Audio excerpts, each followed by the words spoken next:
Welcome to Learning English, a daily 30-minute program from the Voice of America. I'm Katie Weaver. And I'm Mario Ritter Jr. This program is designed for English learners, so we speak a little slower and we use words and phrases especially written for people learning English. Coming up on the show, I report on some interesting history connected to Notre Dame Cathedral in Paris. The building reopens to the public Sunday after a 5-year-long repair and restoration project. Brian Lynn presents the Science and Technology Report. He tells about international efforts to deal with the crowding of low Earth orbit. And we close the show with the lesson of the day. Do you know what reflexive pronouns are? Our teachers explain what they are and how we use them. But first, Jill Robbins has this story about the recent and brief period of martial law in South Korea. South Korea's parliament moved to impeach President Yoon Suk-yeol after he declared martial law and sent troops into the streets on Tuesday night.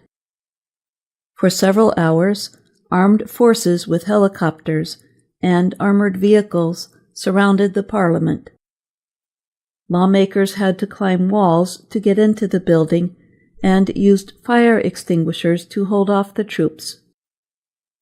The lawmakers, who were able to re-enter the building, rejected Yoon's martial law declaration with a 190-0 vote. 18 lawmakers from Yoon's party also voted against the declaration. The vote forced Yoon to lift martial law about 6 hours after it began. Opposition parties then began the process of impeachment. Impeachment is a way for lawmakers to charge a public official with a crime while they are in office. Impeaching Yoon requires the support of 2/3 of the National Assembly and at least 6 of the 9 Constitutional Court justices. The liberal opposition Democratic Party holds a majority in the 300-seat parliament and has called for Yoon's resignation. A vote on the impeachment motion could be held as early as Friday, Democratic Party lawmaker Kim Young-min said. Yoon ordered martial law without warning in a speech late Tuesday. He promised to remove anti-state forces he said were planning to rebel. He accused the main opposition parties of supporting North Korea. Yoon gave no direct evidence when he pointed to North Korea as a threatening force. Yoon has long held that a hard line is the only way to stop the North from following through on its nuclear threats against the South. In the late 1980s, several South Korean strongmen spoke of the threat from the North when struggling to control protesters and political opponents in the South. As president, Yoon has struggled to get his proposals through the opposition-controlled parliament. At the same time, Yoon and his wife have faced charges of corruption. South Korea's constitution gives the president power to use the military to keep order in wartime, warlike situations, or other comparable national emergency states. That can include suspending civil rights and temporarily limiting the powers of the courts and government agencies. But it also gives the National Assembly power to lift the declaration with a majority vote. Some experts say the way Yoon declared martial law went far beyond his lawful powers. The Constitution does not permit a president to use the military to suspend Parliament. And many question whether the country really faces a situation comparable to war. The opposition said Yoon's actions were illegal and unconstitutional. The sudden declaration was also opposed by the leader of Yoon's own Conservative Party. Han Dong-hun called the decision wrong and promised to stop it with the people. South Korea became a democracy only in the late 1980s, and military intervention in civilian affairs is still a sensitive subject. South Koreans were in shock with the actions, and many expressed surprise and worry on social media over Yoon's announcement. I'm Jill Robbins.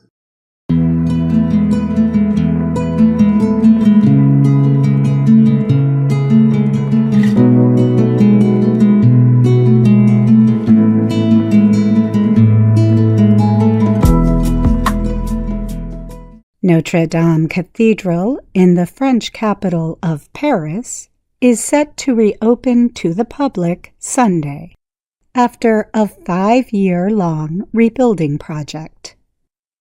The cathedral had been badly damaged in a fire in 2019. The Roman Catholic Religious Center is considered a jewel of Gothic building design, a symbol of Paris, and is a popular site to visit.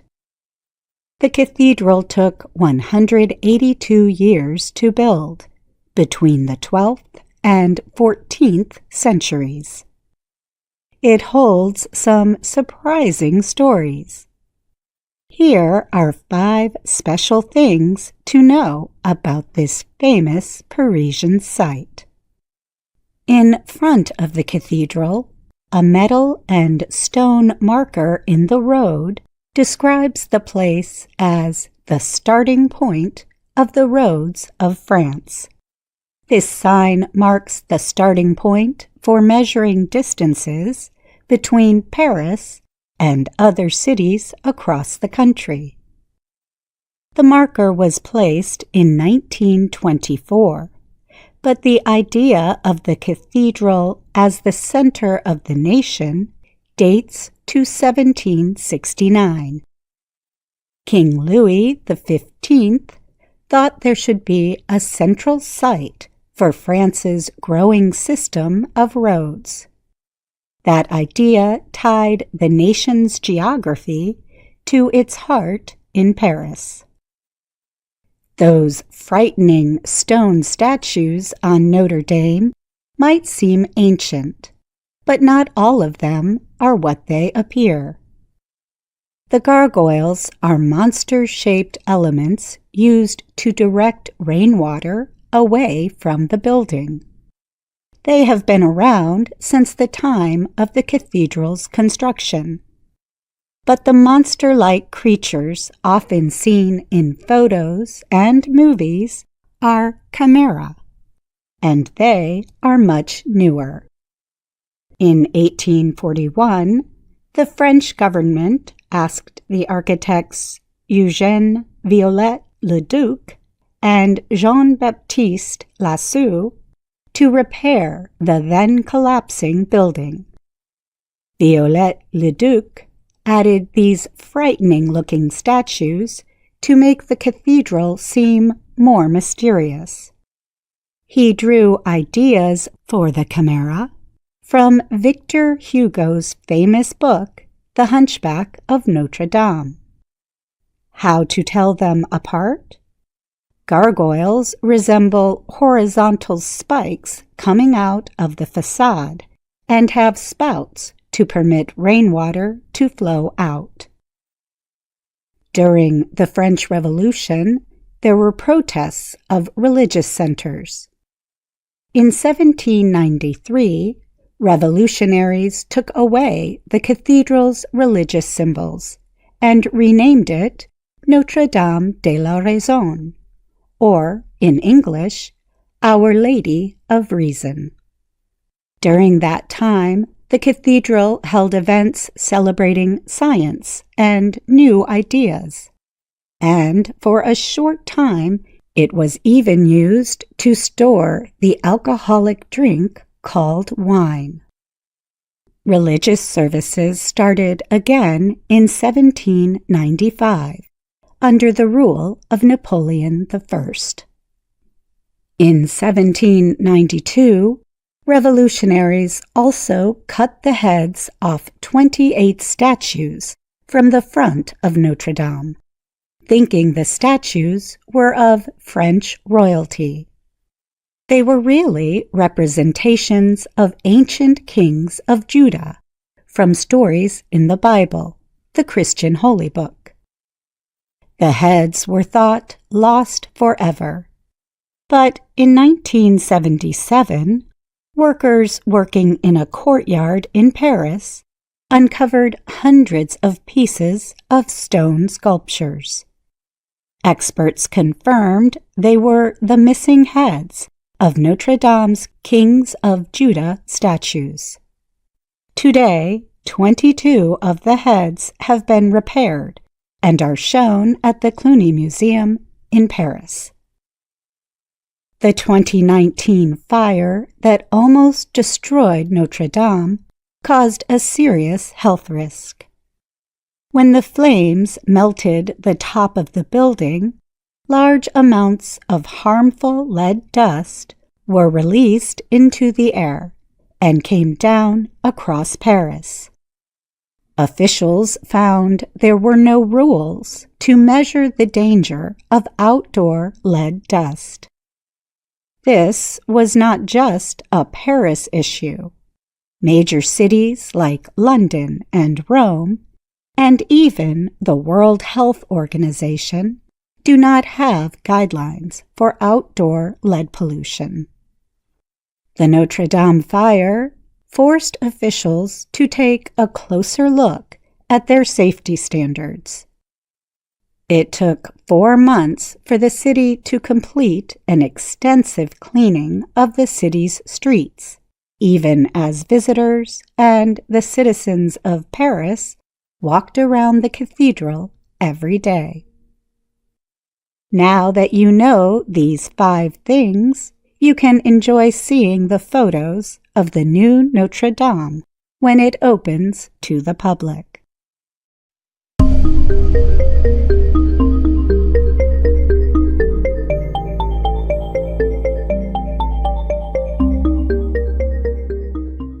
As the amount of space traffic continues to grow, the United Nations is calling for increased international cooperation to improve safety. Continued deployment of satellites and sharp increases in space debris over the years have resulted in the crowding of low Earth orbit. Space experts and industry leaders say this has created safety risks that will worsen if the problem is not dealt with. A UN gathering of experts in October called for more sharing of information about orbital space objects, as well as creation of an international process to follow and manage them. The meeting was organized by the UN's Office for Outer Space Affairs.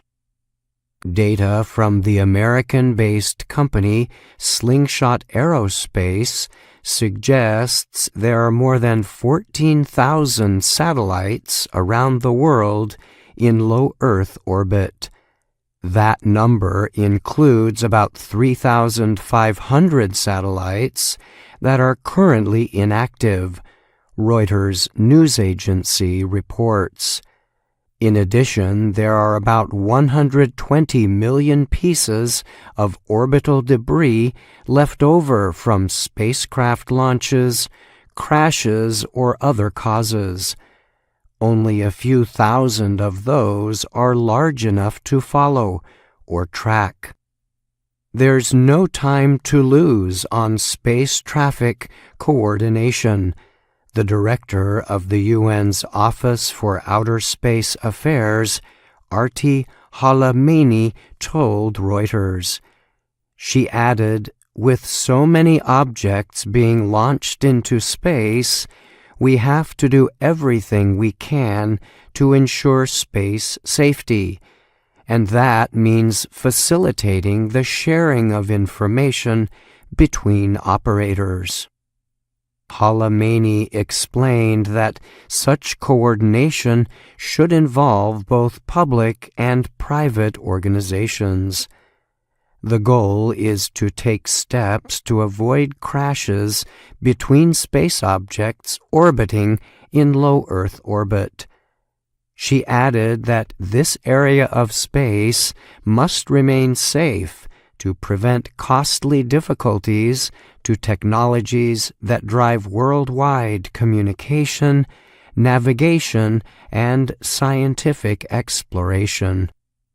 Currently, there is no centralized system to help prevent such problems.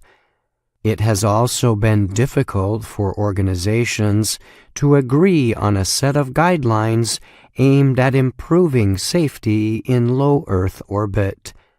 While some countries are willing to share data, others object because of security or privacy concerns. There have been several examples of these issues over the past year. A Chinese launcher rocket exploded in August, creating thousands of pieces of debris in low Earth orbit. In June, an unused Russian satellite exploded, releasing thousands of metal pieces. That incident forced astronauts on the International Space Station to briefly take shelter. Low Earth orbit is the most crowded area of space. This is because it offers a balance between cost and proximity, making it a popular target for the quickly growing private space industry. It is estimated that many more satellites, tens of thousands more, will enter low Earth orbit in the coming years. One prediction by Canada-based space tracking company North Star Earth and Space suggests the possible financial risk of space object collisions is likely to reach $556 million over 5 years. North Star's chief executive, Stuart Bain, told Reuters the situation had reached a critical point for establishing rules to cover space objects in low Earth orbit. Bain noted that SpaceX's Starlink is launching thousands of satellites per year, and China and others are preparing to follow. Such expansion could threaten the load capacity of objects in low Earth orbit, he said. I'm Brian Lynn. VOA Learning English has launched a new program for children. It is called Let's Learn English with Anna. The new course aims to teach children American English through asking and answering questions and experiencing fun situations. For more information, visit our website, learningenglish.voanews.com.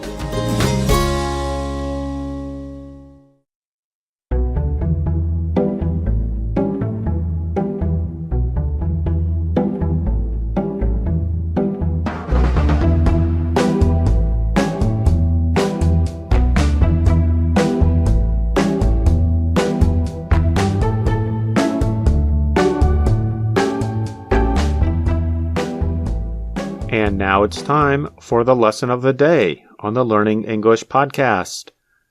My name is Andrew Smith, and I'm joined by Dr. Jill Robbins.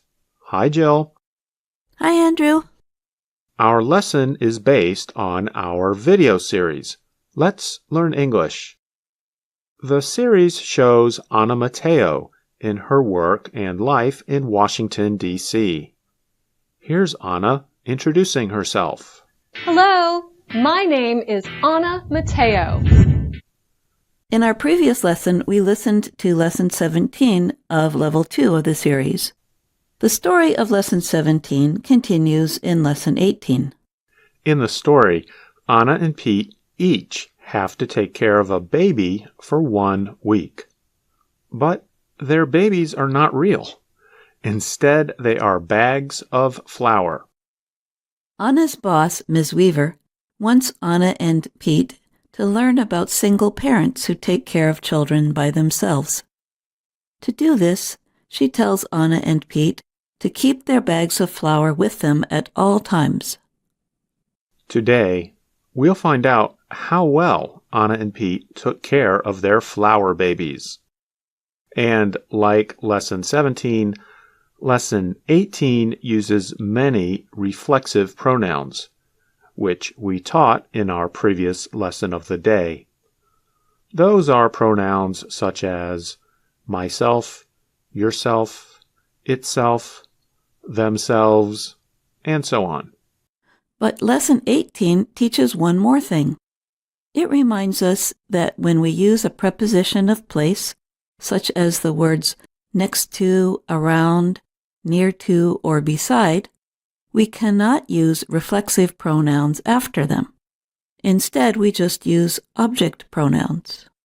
For example, we simply say next to me, next to you, next to him, next to them, and so on. Now let's join Lesson 18 and see how well Pete and Anna took care of their flower babies. Okay, Pete, let me see your research first. That's a heavy binder. And you and your baby look great. Thanks, Miss Weaver. We feel great. Anna, you're next. Anna, wake up. I'm here, baby. I'm here. Here's your bottle. Anna, you and your baby look awful. What happened? Well, I took her everywhere. Everywhere. And I fed her every 3 hours. So I haven't slept since... What day is it? It's Friday. What happened there? Oh, that. I was making myself a salad and had a little accident with a knife. I put my flower baby in front of me, and then I accidentally stabbed it. But I gave it first aid. Is that a burn? Yes, it is. While I was making myself dinner, I put baby next to me. I accidentally knocked her into the sink, so I put her in the microwave to dry. That's when she caught fire. This doesn't sound too good for Anna or her flower baby. Listeners, do you think Anna is able to take care of a baby by herself? What do you think Ms. Weaver will say? And Jill, here's a question for you. When your children were babies, did you have to take care of them by yourself? No, I had help from my husband and friends and in-laws. Just like language learning, it helps when you have a guide, a more experienced person to help you. My mother-in-law had 7 kids, so she had a lot of experience. Well, I think that was probably helpful. It sure does help to have a guide. On the other hand, what do you think are some of the things language learners need to do, or perhaps sometimes need to do, by themselves? Practice using new words, of course, but it's hard to do that by yourself. You need a conversation partner, unless you're just learning to read and write a language. And the thing that you would really need to do by yourself is to read in that language. I think reading is a great way to build your vocabulary. I do too, and it's enjoyable. And you know, with the internet, there are lots of ways to teach yourself many different skills. I know, for example, that I've learned how to fix some things on my car by watching tutorials. That's spelled tutorials, which are videos where someone teaches you how to do something. It can be fun to teach yourself, but on the other hand, I think we need a personal connection. And sometimes there's no substitute for working with the teacher. I agree, and that's a good expression to know. There's no substitute for. That means there is nothing that can be as good as what you had. Jill, do you think robots will ever be a substitute for human teachers? I think they already are in a way. Language learning apps and artificial intelligence or AI programs help people learn languages by themselves, but they are not yet substitutes for the real human connection of a person. That's true. However, robots don't seem to get angry or impatient if we don't do our homework or don't listen carefully. Well, we could program the robots to show emotions if we wanted them to be more like ourselves. That's true, but we might have to be careful about that. It is interesting to think about. And Jill, you just used the reflexive pronoun ourselves, which reminds me that we should listen to the end of the story from Lesson 18. Anna has stabbed her bag of flour with a knife and has also burned it. Let's see what Ms. Weaver has to say. Anna, you should be very proud of yourself. Proud? She stabbed and burned her baby. And she only did 1 page of research. And it's covered in milk. Ugh. Yes, Pete, but she followed instructions. Hey, I did the... Please, Pete. Anna, I think your baby has lost some weight. Is there something else you want to share? Yes, I'd like to share these. I made them myself this morning. You baked your baby? You should be ashamed of yourself. I baked them at the end of the experiment, Pete. At that point, this was just a bag of flour. It was always just a bag of flour. Pete, will you listen to yourself? You sound crazy. I sound crazy. This whole experiment was crazy. She was the one who carried her around and fed it and what...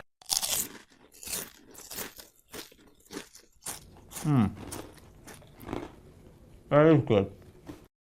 At the end, Ms. Weaver says Anna did a good job because she stayed with her baby at all times. But Pete left his baby alone. Even though his baby did not get hurt, he did not really take care of it. The poor flower baby. But Anna still gives him a cookie at the end. All's well that ends well, I guess. Listeners, are there things you have taught yourself? What kinds of things can you learn by yourself? Write to us and let us know. You can send your email to learningenglish@voanews.com. And we will reply by ourselves. Remember, you can also find us on Facebook, YouTube, and Instagram. Thanks for listening. I'm Jill Robbins. And I'm Andrew Smith.